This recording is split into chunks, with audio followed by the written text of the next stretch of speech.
Welcome, everyone, to another episode of Good Hang. This is a very special one for me.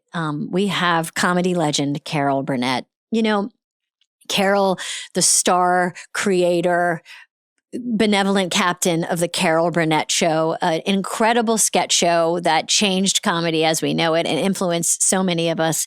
An incredible actor in films such as The Four Seasons or the star turn as Miss Hannigan and Annie. You may have seen Carol in Better Call Saul or Palm Royale, which is out right now. There's so many things that Carol has done. And,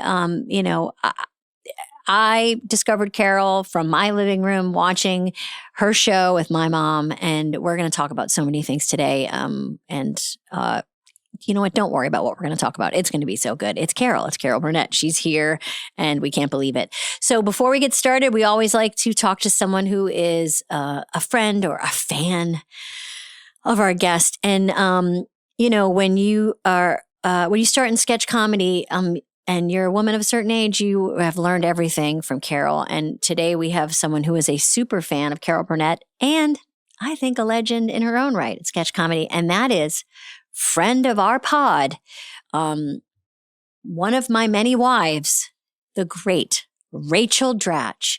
Rachel, how are your headphones doing?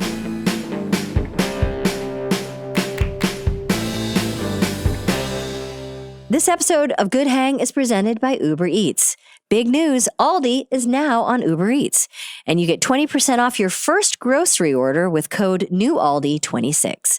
So whether your fridge is empty and you're too tired to shop, or you just ran out of essential ingredients in the middle of meal prep, don't worry. Fill your fridge in just a few taps and get 20% off your first Aldi order on Uber Eats. For orders over $60, you can save up to $20. Ends February 28th, 2026. Terms apply. See app for details.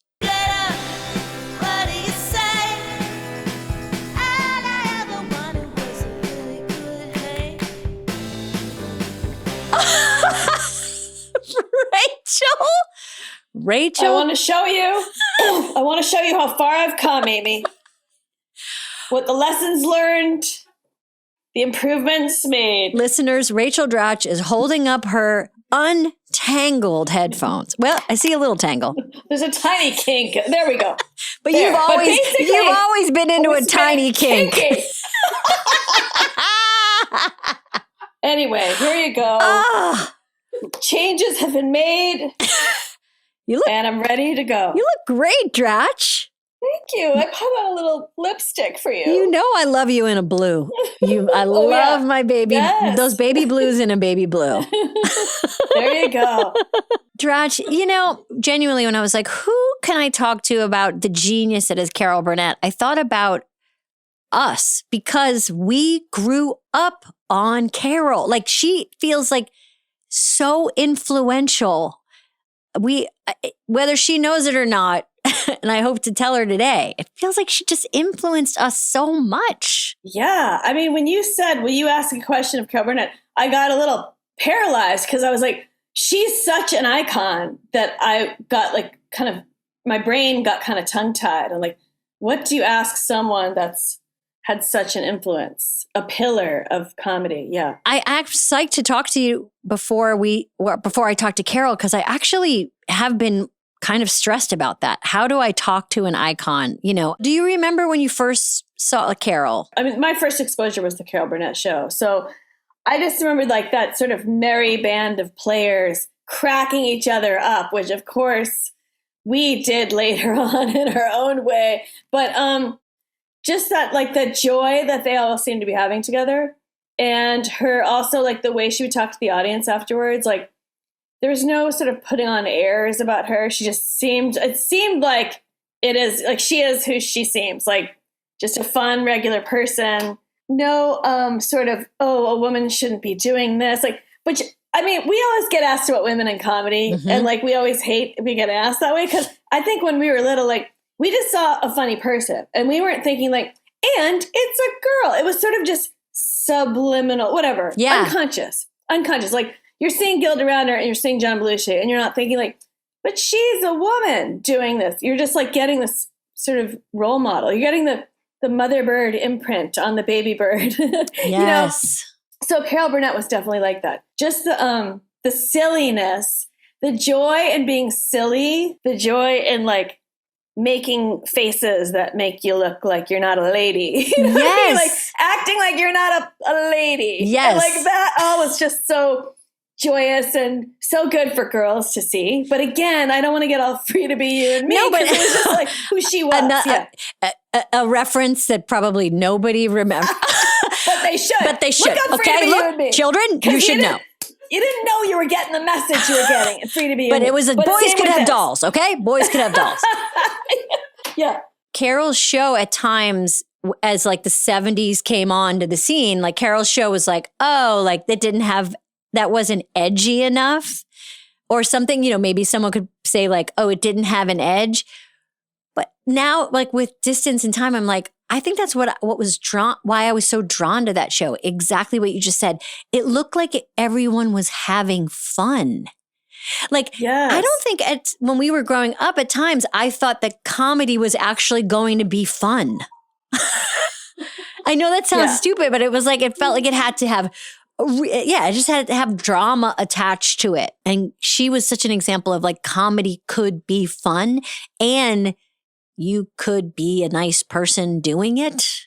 I don't know. Yes. Does that make sense? Yeah. And just like full tilt clowns, you know, like clowning around, you know, like when she did Once Upon a Mattress. Okay, let's talk about that. It seems like that might have been, well, what the hell do I know talking about this time period? But it seems like it might have been kind of really like freeing and groundbreaking to have this woman getting to add all this physical comedy into this part that I'm sure, you know, it's like you're adding in so much physical comedy into that part. Physical comedy feels, until Carol, that it was kind of owned by the boys. Yeah. Did Carol feel like at the time there were other women doing physical comedy like her? Get the answer, Nicola.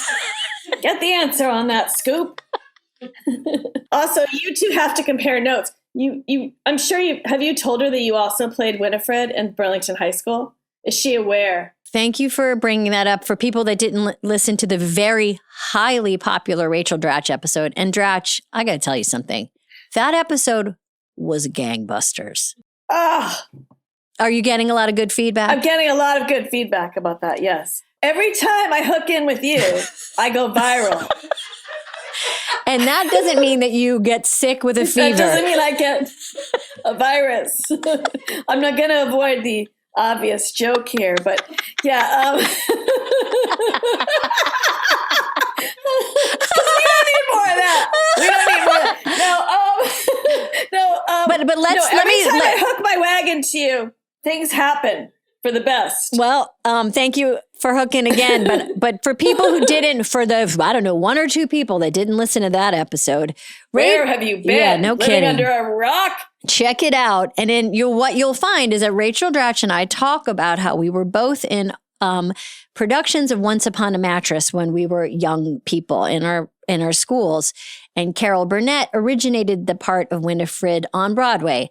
I got to play that part in my high school. Rachel played the more... I played the boring part of Lady Larkin. So... Right. Who in the musical is pregnant, but when Rachel did it, because they were so young, they had to take that part out.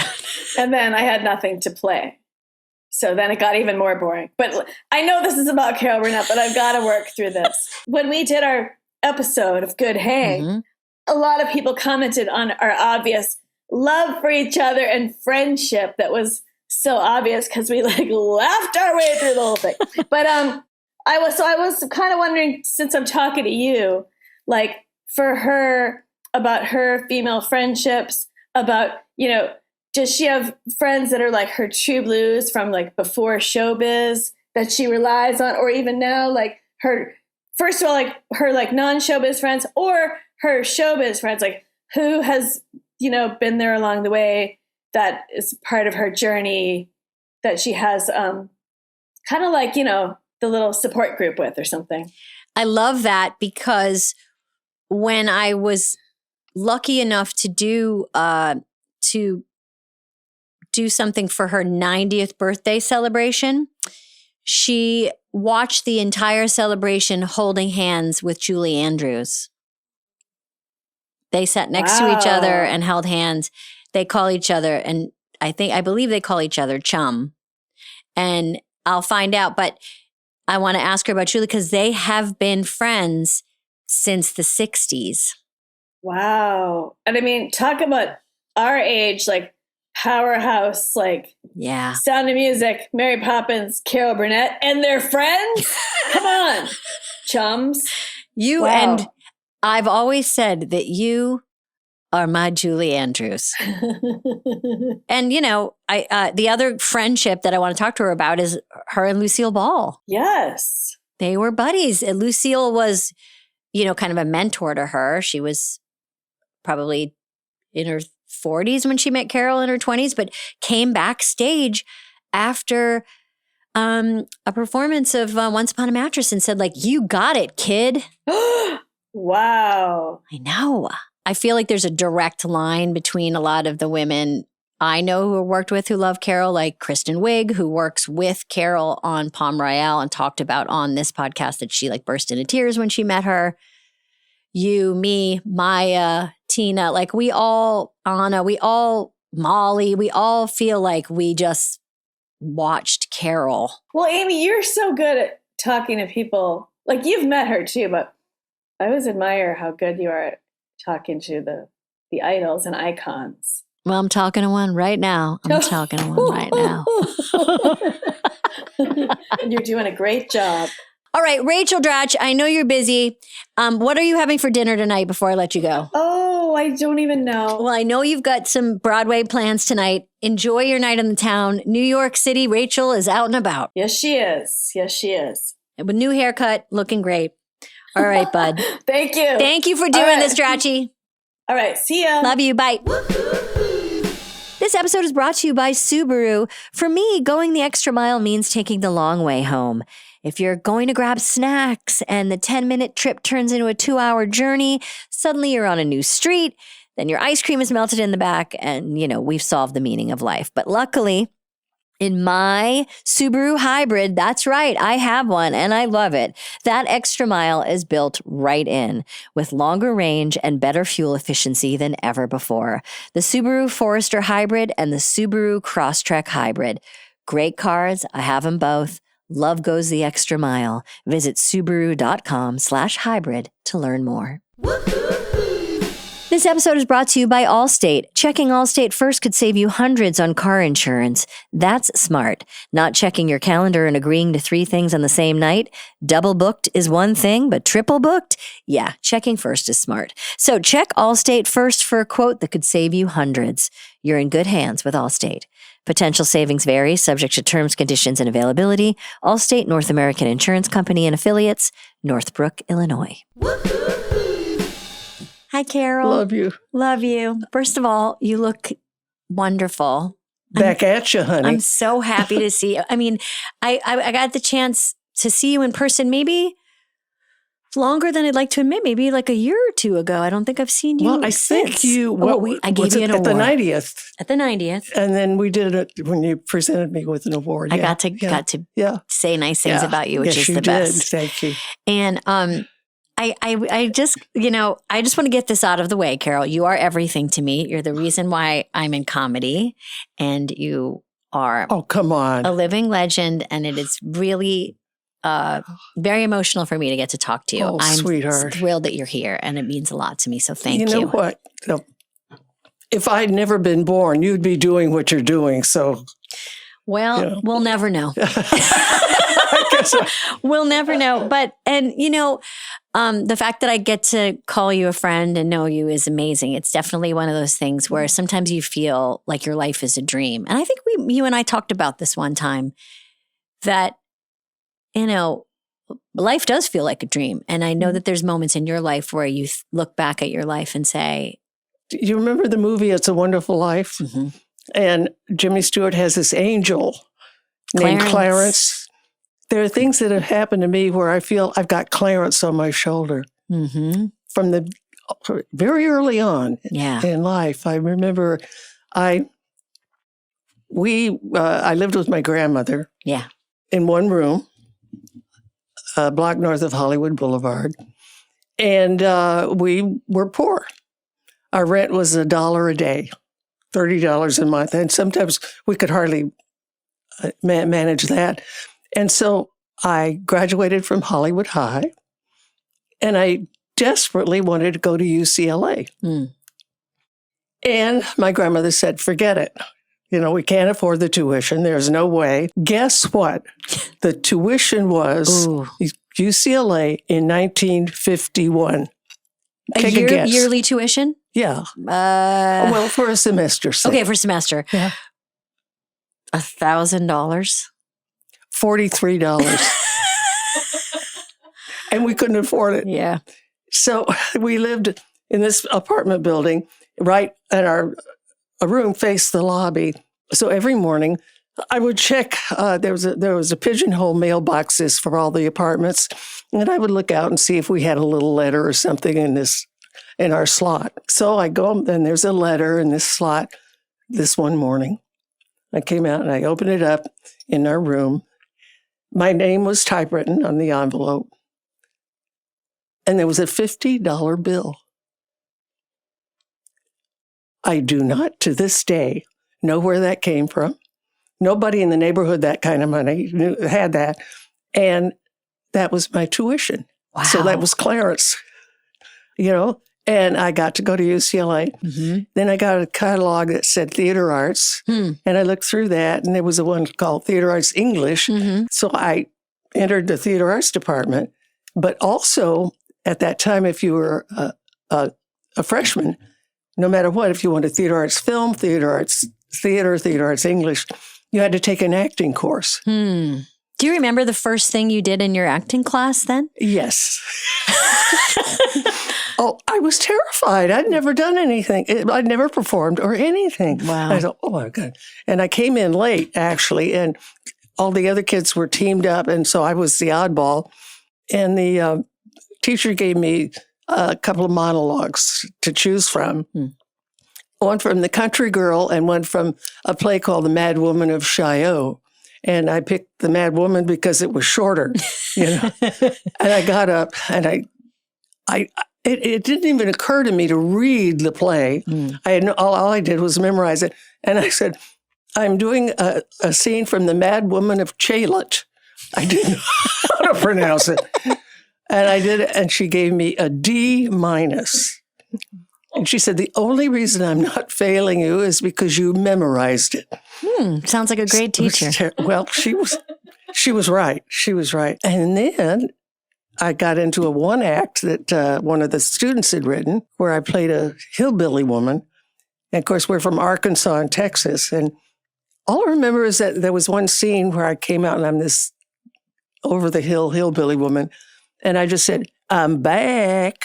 And everybody cracked up and laughed. Was that your first laugh you remember getting, doing, like performing? Yeah. And from then on, and then some of the other students would come up and some of the teachers said, would you be in another one act? Would you be in all of a sudden I thought, I kind of like this. Yeah. When I was talking to Kristen Wiig, who was here doing this, yes. who I know you love. Yeah. She said that she kind of burst into tears when she met you. And I hate it when people look at me and cry. What, am I scaring them? What am I doing? When they point at you and cry? Yeah. But what I was going to say is Kristen talked about how important it was to meet you.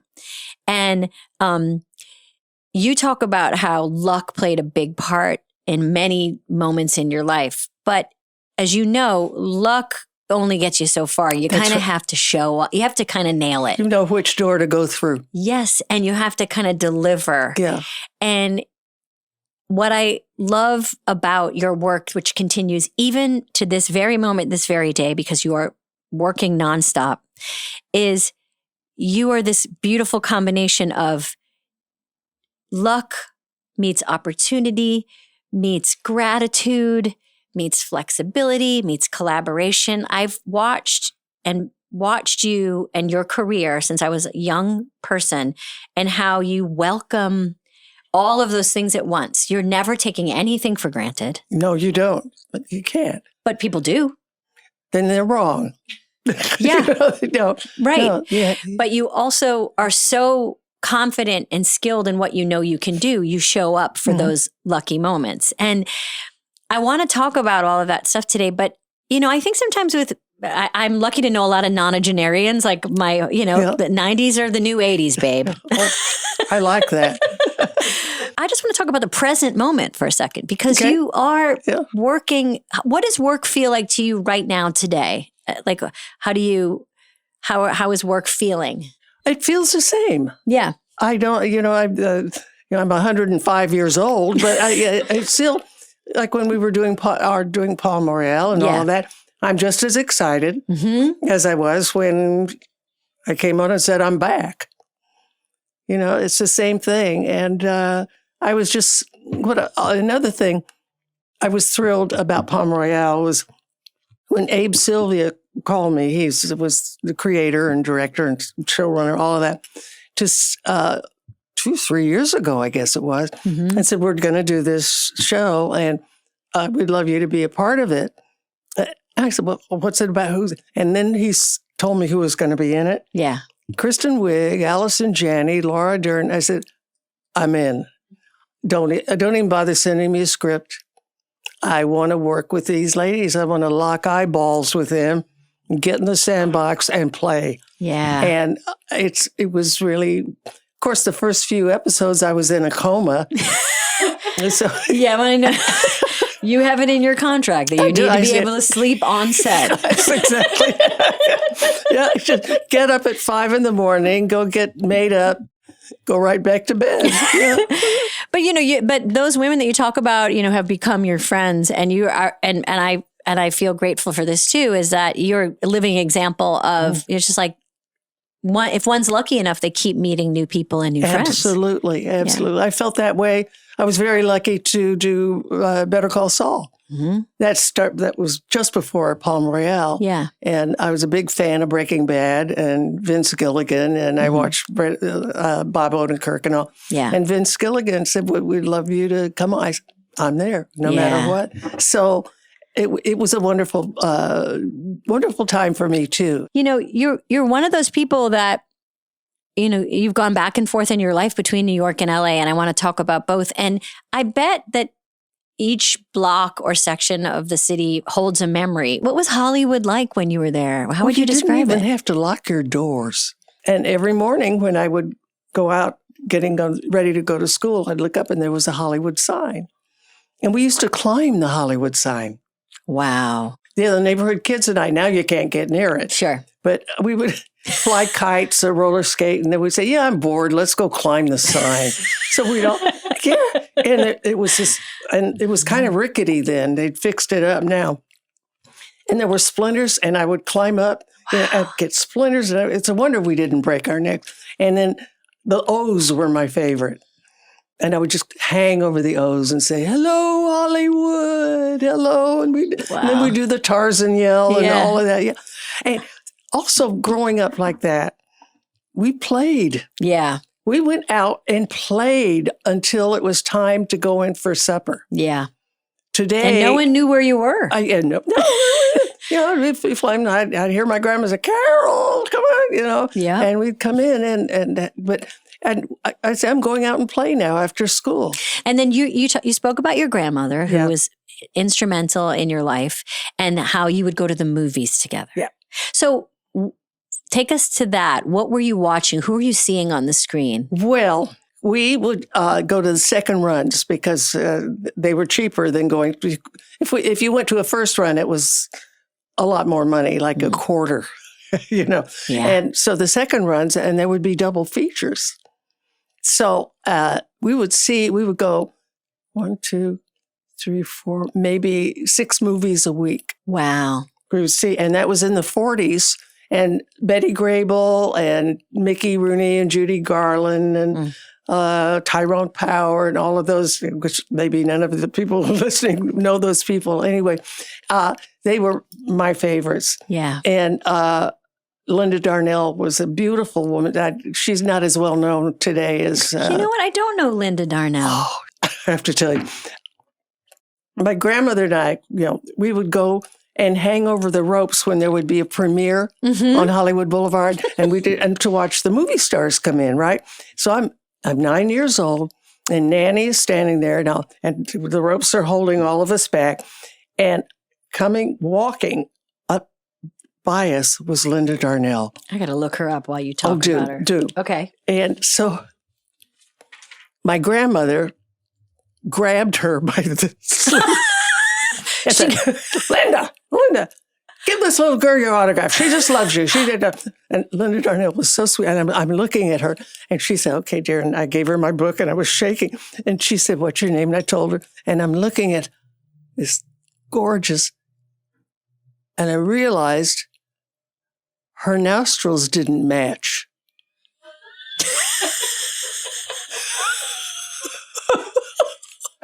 Why? What happened? It was just like a millimeter off.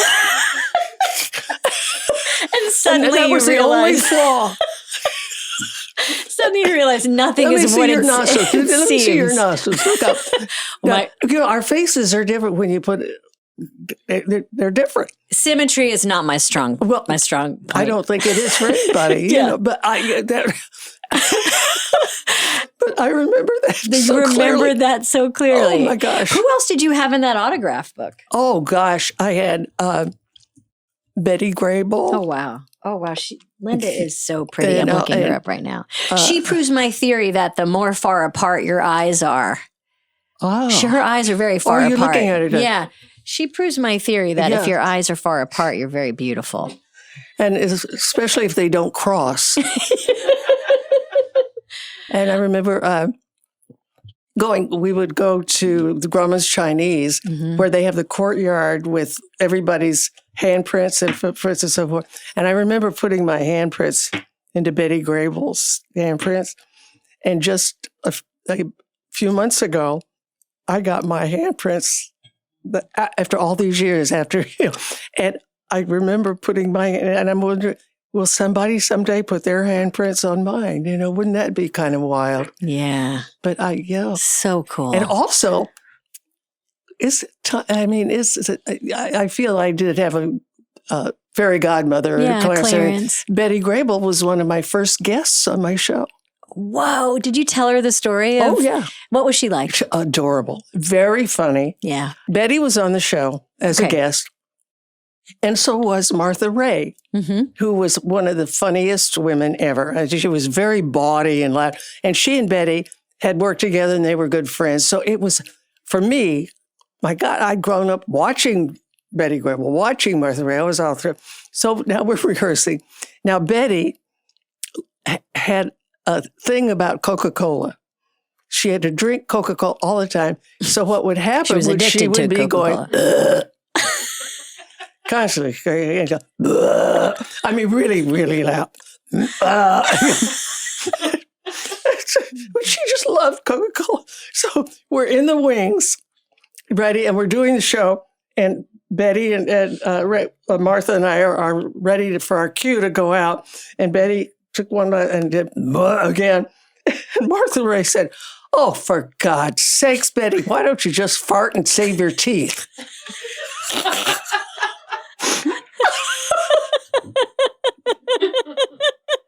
I thought I was going to die. And then we had to go out and do the finale. I was just hysterical.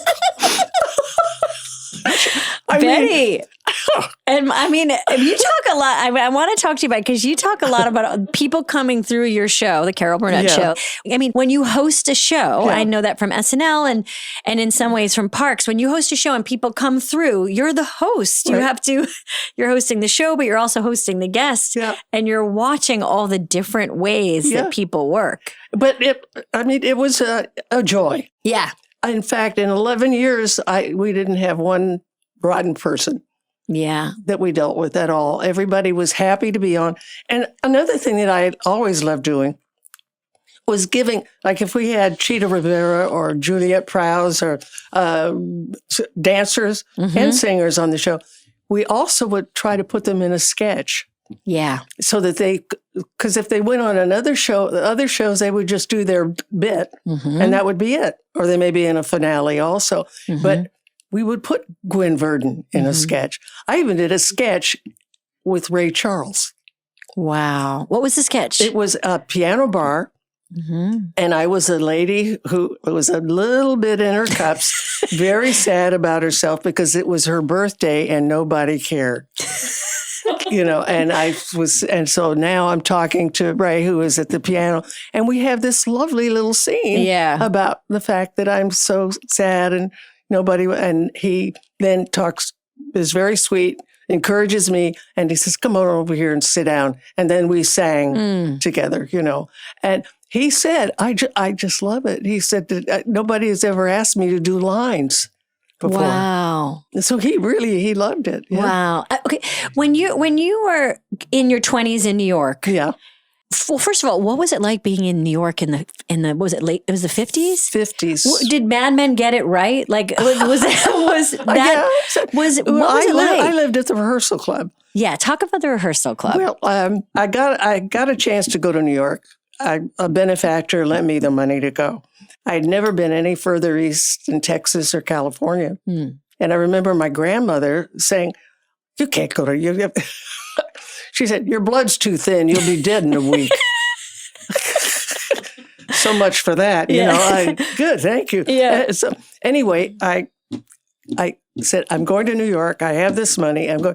And I was so stupid and naive. How old were you? 21. 21, yeah.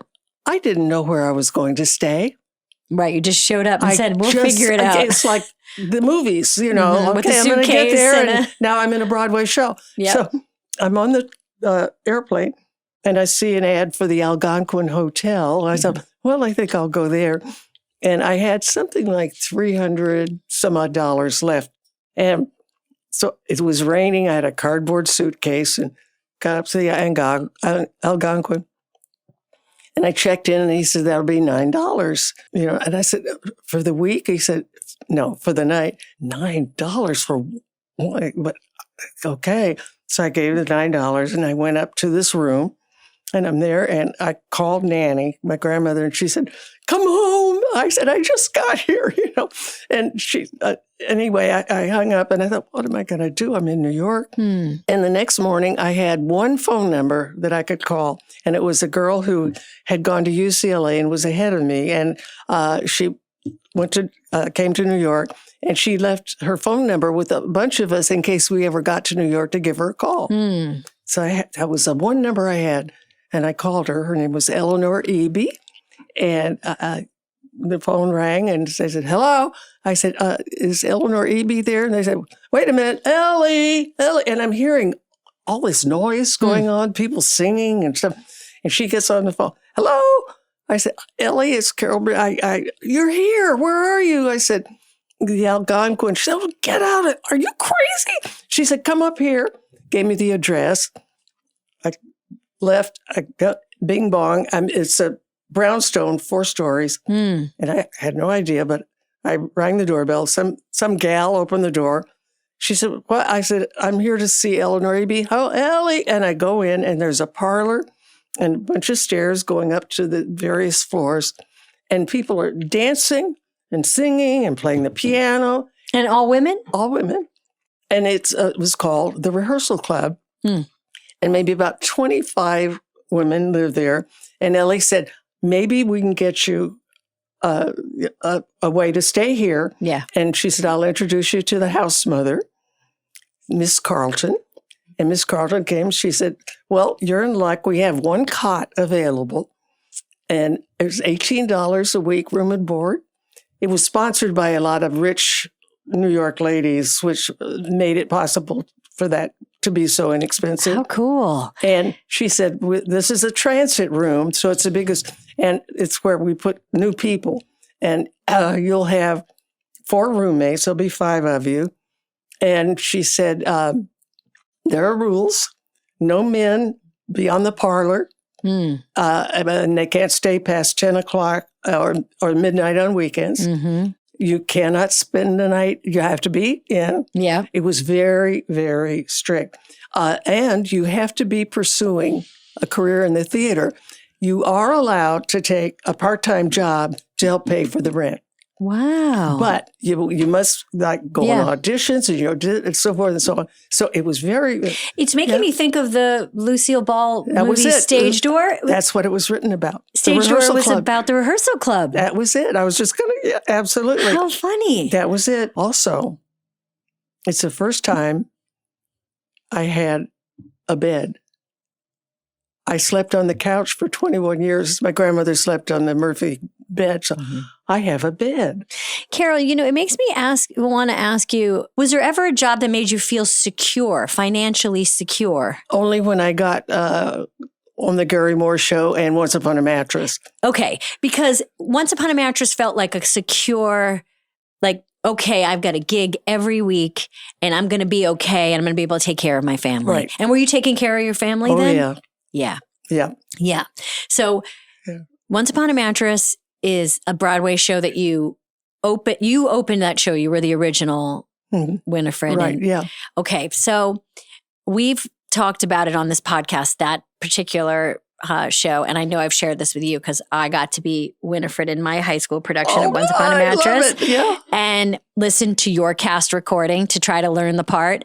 And Rachel Dratch, the great Rachel Dratch from SNL, also was in Once Upon a Mattress. She jokes that she was the boring part, the Lady Larkin part. All right. Yeah.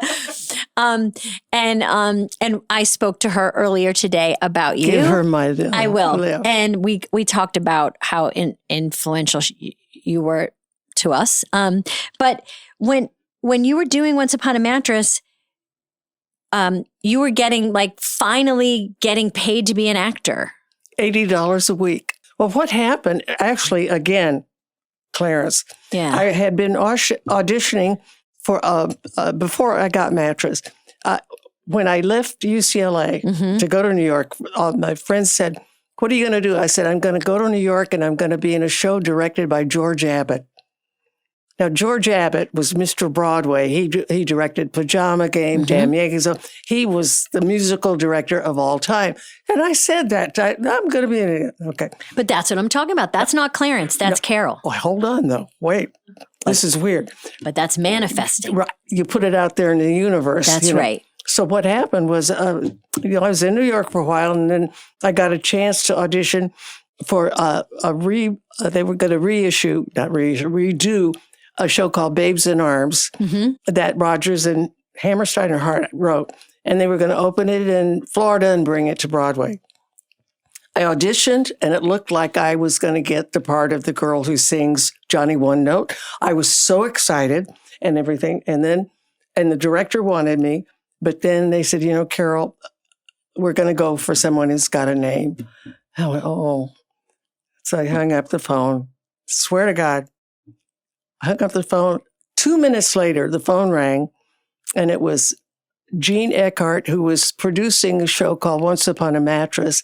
And she said, "Can you come down now to the Phoenix Theater and audition for George Abbott?" Wow. And rejection is God's protection, Carol. I took the subway down. I sang what I had to do. Do you remember what you sang? Do you remember your audition song? I sang Everybody Loves to Take a Bow. It's from a show called Hazel Flag. I got back, the phone was ringing. They said, "You got the part." And had I gotten Babes in Arms, which never left Florida, I wouldn't have had Mattress. Isn't it weird how when you look at life and you think if just the slightest thing moved here and the slightest thing moved here. Some of the best things happen when you're disappointed at first. That's right. You look back and say, if that hadn't happened, this would... That's right.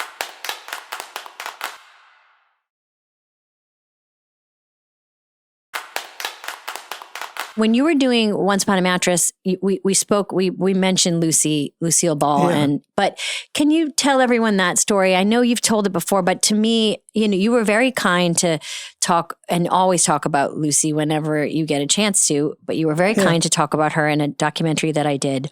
And you told this story, which I think is not only so indicative of how wonderful and supportive a person she was, but how she saw in you something very, very special that we all eventually came to know. I remember we opened in May of 1959 and got great reviews. So it was like, wow, I was thrilled. And the second night, there was a buzz backstage and everything. And I said, what is it? Lucy's in the audience. I was more frightened. Oh, yeah. That she was, than I was opening night. Oh, what year was this? 1959. So I remember I was stupid. I peeked through and I saw this orange hair in the second row. And I thought, oh my God. Anyway, I got through the show and she wanted to come backstage.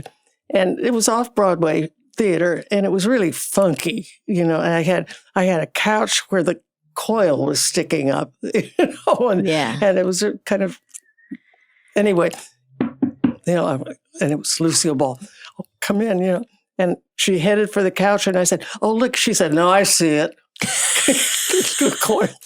So she sat on the right end of the couch and, well, oh God, 20, 25 minutes. And she called me kid. Because she was 22 years older. And as she was leaving, she said, kid, if you ever need me for anything, you give me a call. Wow.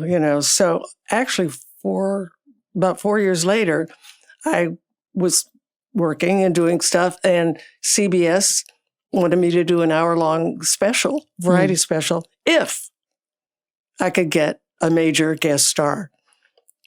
So the producer said, you got to call Lucy. I said, well, I don't want to bother her. All she can do is say, I'd love to, kid, but I'm busy, So I got up the nerve and I called her. Oh, hey, kid, you're doing great. What's happening? I went, I'm doing and I know you're big. I was, and she said, hold on. When do you want me? She's such a badass. So she Lucy. did the show. We did it together. Yeah. I mean, I think about Lucy a lot when she was very ahead of her time, and also we talked about this when we talked about her together. She was producing and running shows even though she wasn't getting the credit, just like you were producing your show. She was so ahead of her time. Well, there's a story. She when she did my show, we had a lot of fun together, and we were. Had a dinner break. So we went across the way to the farmer's market, and she's knocking back a couple of whiskey sours. And she says, kid, because my husband at the time, Joe, was producing our show. Yeah. And he just did it. And she said, you're very fortunate. You got Joe to do it for you. She said, because when I was married to the Cuban, she said, Desi did everything. Yeah. He invented the 3-camera system. A lot of people don't know that. He said he took care of the scripts. He took care of the costumes. He took care of the lighting. All I had to do was come in and be silly Lucy on Monday and do the show. Then we got a divorce. She said, now I know I have to be like Desi. I got to, and she said, I didn't know what, so they had a script reading of the new Lucy show. And she said, and it was terrible. It was terrible. And I thought, Desi wasn't here to fix it, She says, I called lunch.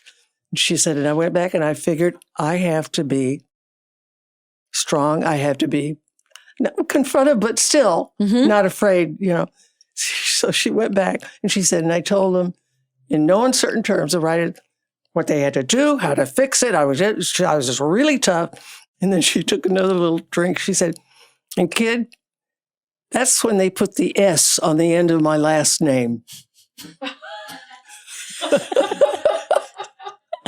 Yeah. And so every birthday, on my birthday, she would send me flowers. Happy birthday, kid. Yeah. And this one morning I got up, it was my birthday, and she had died that day on my birthday. And I got the flowers that afternoon. Happy birthday, kid. Do you believe in ghosts or spirits? I don't not believe in them. Yeah. Do you feel like you've ever been visited by Lucy? by Lucy. Don't you feel like she'd be a funny ghost? Oh, yeah. Oh, hello. Yeah. That was, Lucy, if you're Lucy, here. if you're right here, now. Lucy. We just get our Ouija board out. But yeah, I mean, and Carol, you're like that for so many people. I mean, I feel like you're a mentor to so many women, and you, like you said, you got things handed to you, and you hand it down. You pass it on. The spirit of that felt like it was embedded in the Carol Burnett show, because so you were skipping a lot, but obviously you go to New York, you're in Broadway, Gary Moore. And do you feel like, I mean, you were physical in a way back then and a way now. I mean, first of all, you look terrific. Well, thank you. You're 92? Yeah. I mean, you're just, well, thank you. I mean, physically, your body has been so good to you. You have a command of your body and always have. And it's like, and I guess one of the questions that Rachel Dratch and Rachel had that we were talking about is this idea of physical comedy, which was, I love doing it. Yeah. When you would do the show, would you do warm-ups, like physical warm-ups? Like, would you stretch? Like before the show was about to start? I was very athletic as a kid. I would roller skate. I would do all kinds of, climb the sign. Yeah. Yeah. And so I was quite, and I could run like the wind. I was very you have fast. those legs, Carol. Well, they're the last things to go. Oh, babe, you got it. I mean, what I would give for long legs. You have the best legs. Thank you. You probably could have been a long distance runner. Well, when I was in junior high school, my physical ed teacher, because I could run, she sent a letter home to my grandmother saying, could Carol stay after school and I could be coaching her? And my grandmother said, no, running is bad for the heart, whatever that meant. That was definitely back then when everyone was a little scared of everything. Of everything. Yeah, running is bad for the heart. Yeah, like she said when I went to New York. Yeah. You'll be dead in a week. Your blood's too thin. So physically, and also, Carol, do you feel like you have a thing that happens, because you've done a lot of live stuff, where when there's something that's a little wrong, when something's going a little wrong, there's like a little fun electricity where you get excited? Okay, now what am I going to do? Yeah. Oh, yeah. You've always had that? Yeah. I love that. Yeah. Yeah. Like, we were accused a lot of breaking up. And so on your show, there would be people, you guys would laugh. Well, yeah. But out of 270 some odd shows, in fact, I kind of looked at stuff because it was usually Conway who was after Harvey to break him up. I don't think we, more than 15 times out of 200. But people remember that. Oh, yeah. Because it was so delicious. It was. But then people say, well, they shouldn't have done that. That kind of fun, goof around thing. Yeah. I mean, that just goes to show, I think, what I felt watching, even from, It was a family. It was a family. Yeah. Yeah. Yeah. It was 10 years that you made that show together? 11. Yeah. And what was... I decided I wanted to quit after 11. Do you remember the last moment of the last show? Well, yeah, it was when I sat on the bucket as the charwoman, and then I just talked about how we were going to not come back, and I cried. It was bittersweet. Yeah. But it was time. Yeah. And the last thing I'll say about how important that show was to me is you, and I know you've spoken about how it was a section that at first you thought, I'm not sure why I'm doing this, but do you watch your old stuff? Do you watch clips of yourself? I'm not like Norma Desmond. You don't? You're not in your bedroom all day watching old clips of yourself. We had faces then. But you must every once in a while stumble across something that comes. Your phone must know who you are. Oh yeah. Well, actually, when I wrote my last book was about doing the show, so I had to watch a lot to. I went fast through some of the sketches. Oh God, they were terrible. Yeah. And some were wonderful, but I hadn't remembered a lot, Yeah. Do you, and do you watch comedy now? Like, I asked my guests this. Not really. Yeah. Do you watch anything now that you're liking, or I watch TCM. I Turner go Classic and visit Movies? all the people that I loved when I was growing up. Mm. You know, Who did you love growing up? Who made you growing laugh? up comedically. Like who would you visit right now if you could on TCM? Carol Lombard. Mm-hmm. Now, that's who my mother named me after, actually. She was a beautiful comedic actress and could really, with a turn of it, she was, and that's the movies, comedically, I kind of fashioned my show not only after Gary but after Sid Caesar. And Sonny and Cher were in the same studio as you, right? They were next door. Do you and Cher hang out? No. Did you guys ever hang out? Not really. No, did but you we watch know each other. We're friends. Yeah. Did you watch their show when it was? For sure. And you snuck and many over times, there. Our studios were joined by the ladies' room and men's room.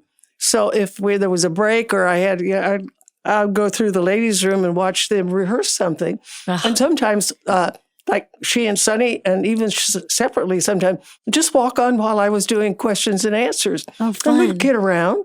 It's great fun. That's so fun. Well, she's lovely. She is lovely. Yeah. I mean, I don't know her. We just don't run around in the same circle. She just seems cool. She's cool. Cher, if you're listening, we love you. Yeah. She should come on this show. You heard it here first, Cher. Yeah. Carol says she'd be a great guest. I'd love to have her on. What's your sign, Carol? What's your sign? A Taurus. Of course. Earth sign. What does that mean? I know I'm a bull. You're bull, but you're an earth sign. I'm a Virgo. Tina's a Taurus. Somebody's got to get this stuff done. Somebody's got to get stuff done. Taurans. And again, I know nothing about astrology. Yeah. But you know who else is Taurus? Is Shirley MacLaine and Barbara Streisand. They have the same birthday. And you heard it here. Carol thinks you guys should come on this podcast too. I think so. One of the most special moments of doing your wonderful special that you and Brian produced for your birthday a couple years ago. Yeah. Number one, it was like the first time I had been out since COVID. It was like, yay. Yeah. But also, you and Julie Andrews were together, and you held hands during a lot of that and sat next to each other. My chum. Yeah. Tell us when you first met Julie and how important a friend she is to you. I was doing Mattress, and she was in Camelot. So she was a queen and I was a princess. And some friends, mutual friends, said, you two ought to meet because there's a similarity there. And later on, Julie and I even talked about, oh, come on, it's like saying a blind date. You ought to meet to see him. Anyway, she had Sunday night off from Camelot, and we worked on Sunday night. So she came with her friend, and I had my friend there, the two gentlemen, just friends. And she watched Mattress, and we went out to a Chinese restaurant afterwards, and we never stopped talking to each other. The poor guys who were with us just sat there and listened. It was as if we were joined at the hip from the beginning, and always. And she taught me some dirty words. You would think because you're not a big swear. You don't love to swear. You don't like. Not occasionally. Really. Yeah, occasionally. If I stub my toe, you know what comes out. And what kind of friend is Julie? My chum, we love each other. We're sisters. She, unfortunately, not unfortunate, but for me, and she lives on the East Coast. Yeah, so you and it was so sweet of her to come to the 90th to be with me. Where were you when The Sound of Music came out? Did you go to the premiere? Do you remember the movie? Yeah.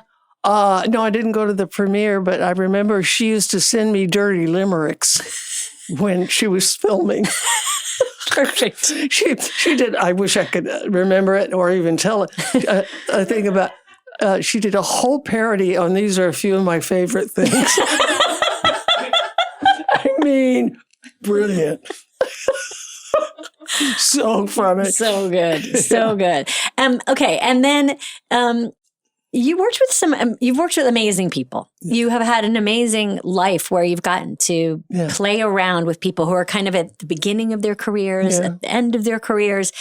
Was there anyone that you met as a young actor?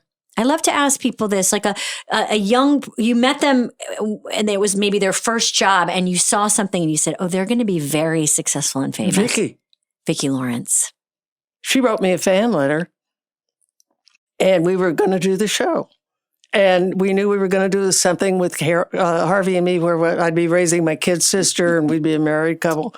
And so I'm reading my fan mail this one night and this was in December of 66, and we were going to go on in the fall of 67. And I'm opening up this letter, and it's from this 17-year-old girl, Vicki Lawrence, who's very nice letter saying, people say that I remind them of you, a young you, and then she enclosed a newspaper article that had her picture in it. She looked so much like me when I was 17. I thought, well, that's interesting. And then in the article, they said she was going to be in a contest called Miss Fireball of Inglewood with 8 other girls. And so the local paper was doing a bit on each one of those girls. And this was her article.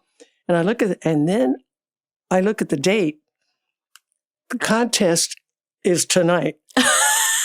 The letter had been sent 3 weeks ago, and they got to me from CBS. And it's tonight. So my husband's coming downstairs, and I said, don't get too comfortable. We're going to the Miss Fireball contest tonight. Wow. He said, what? And I showed him the article. I said, but should you, okay, but shouldn't you try to tell her, don't make her nervous. I said, you're right. So her father's name was listed in the article, Howard Lawrence. So I called the operator and I said, got the phone number. And so it rings. And this lady answers, hello. I said, hi. I said, is Vicki Lawrence there? And she said, this is her mother. Who's calling? And I said, it's Carol Burnett. Vicki!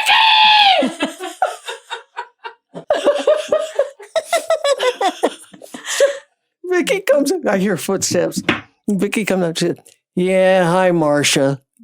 I said, it's not Marcia. Wow. It's Carol. Would you be okay if we come to the... Okay. So we went. Wow. She did the guitar, she played the kazoo, she did a couple of jokes, and she sang, and she won the contest. And she was like you, in peeking out and seeing, just like you saw Lucy, she's peeking out seeing Carol. Exactly. And so I was in touch with her. I said, we're going to be doing a little, I'll be in touch with you. We're going to be doing a little very famous show that's going to change comedy. But And so we called her that summer. And she came and read, and there was another girl who'd had a lot of experience. Vicki was raw, but I saw something. You saw something. And today, no network would let us do that. Hire an 18-year-old girl with no experience. That's right. They wouldn't allow it. I mean, Carol, we could talk forever about the biz because the biz has changed so much. Yeah. I know. You can't be happy being 92, but I'm glad I'm 92 because none of this would have happened today for me. It might have been, something might have happened, but it wouldn't be, there's no way we could do what we did before. 28-piece orchestra, 65 to 70 costumes a week, 2 guest stars, a major, rep company. Yeah. And also CBS left us alone. Right. I remember you telling me that. They really didn't give you any notes. They just There was one note in 11 years. Sorry, I'm laughing. And so I was doing a sketch where I was a nudist. And I'm behind a fence that says keep out. And so I'm hanging over the fence, bare shouldered. And then my legs are bare with high top tennis shoes. And Harvey's voiceover. And it's just, he's interviewing me and it's a bunch of jokes about a nudist colony. I mean, it's no big deal. Right. So one of the lines was, what do you nudists do for entertainment? I said, well, we have dances every Saturday night. And he said, oh, and how do you nudists dance? And I said, very carefully. Well, chooses to the network that was too blue. Mm. You have to change that line. Sometimes the change is even dirtier. Hello. So what do you do? Well, we have dances every Saturday night. Well, how do you dance? Cheek to cheek.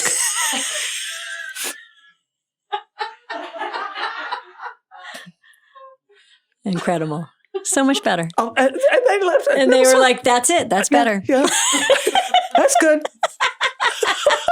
Also, I don't have really any questions other than Annie. That's all, Carol. Just Annie was so important. Annie remains so important, but was very important to Gen X women. Wow. I mean, I've talked about it with Rachel Dratch and a bunch of people in this, like how big Annie was as a musical. It was all parts for it. We were that age. And then when the movie came out, we thought, okay, here comes the movie. And when you were Miss Hannigan, it was like I saw that character for the first time. I really understood her. Well, I went to John Huston at the beginning and I said, I think she should drink. It wasn't in the original, that she should have a little bit, because it would only make sense that this woman, Yes. And so he that's a good idea, dear. That's the way to. Now, this is my favorite story about Annie. Tim Curry, Bernadette and I, the villains. Yeah. Easy Street was going to be this big number. So being a Hollywood movie, they decided to change it from the original, where it's just the three in the orphanage, to this big, huge thing where they had this street open up. They had 400 dancers, singers, people hanging out. Even had a monkey grinder with a monkey. And Tim and Bernadette said, it takes away from the number. They're just this big Hollywood production, huge. And, took a week to film. And at that time, $1 million or so. And, okay, all right. So we wrapped. I flew back. I was at the time living in Honolulu. Bernadette flew back to New York, Tim, London. And I had always wanted more of a chin. I had a weak chin. Now, there was an oral surgeon in Honolulu who said, oh, well, I can just give it a little more. I said, I don't want to be Kirk Douglas. Right. Although when it rains, I'd kind of like to feel it, And I said, just like 2 or 3 millimeters. That's all, just so I have a little more of a chin. Yeah. Okay. So no big deal. He fixed it and I had a little more of a chin. Okay. So about a month later, I get a call and it's Ray Stark, who's a producer. He said, we're going to reshoot the Easy Street number with just the 3 of you. I said, thank goodness. That's great. So now Tim and Bernadette and I are in her office, Hannigan's office, and Mr. Huston says, well, what I think we'll do is we'll do it from when Carol ran into the closet to find Annie's locket. We'll pick it up when she comes out with the locket. I said, Mr. Huston, call me John, dear. John.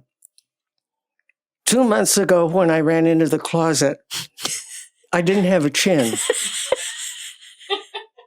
And now I'm coming out of the closet with a chin.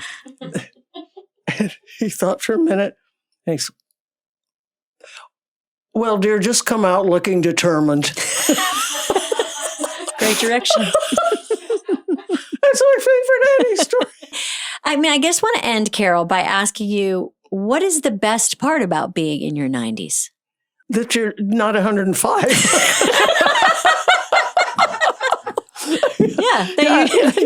That's yet to you're come. You're a kid. Yeah. Do you feel like a kid? A few years ago, a bunch of us were sitting around a table and said, how do you really feel inside? I said, 11. And I remember, maybe that's because that's when I would climb the sign, when I would roller skate, when I would put my handprints with Betty Grable. I don't know, but something about being 11. Go figure. Well, I loved you when I was 11. So When I'm with you, I feel 11 too. So it's really nice. And, I knew I was going to cry. I knew I was going to cry. And Jenna said when I cried that she would start saying, cry.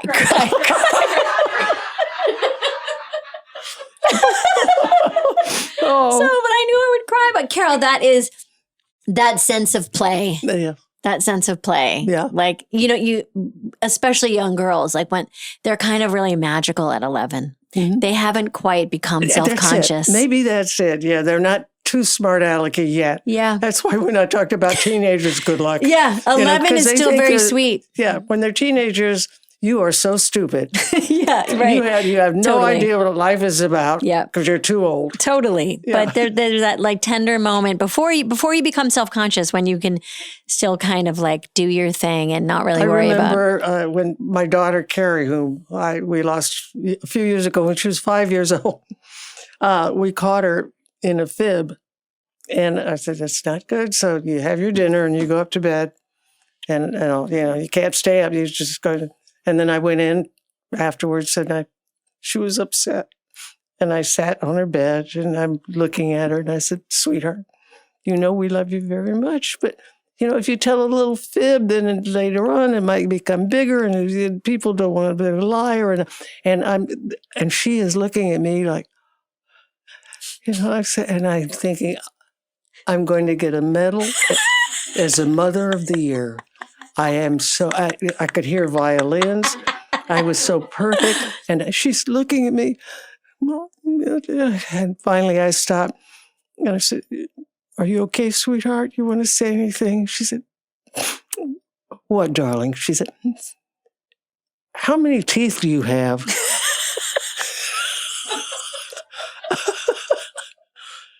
Yeah. Okay. Perfect, Carol.